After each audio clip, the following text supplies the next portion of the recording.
चिटामोलले सुन हजुर।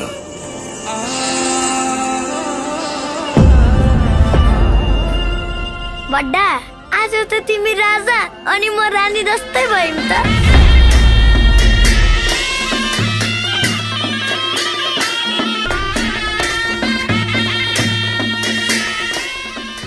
यो सबै पैसा मेरो हो। आजदेखि तिम्रो पनि भयो। ल दुधको ढुक्का पार।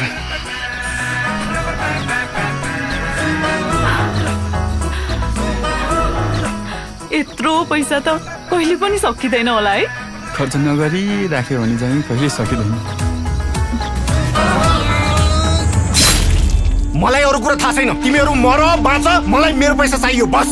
अब नभएको पैसा कहाँबाट ल्याएर दिने? धेरै थुतुनो नचलाऊ। थुतुनोको साटो मुतु नचलाऊ अनि तिर्न सक्छौ।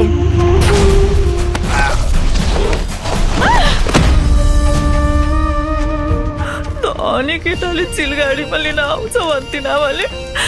यस्ता उतिहारसँग परेछ।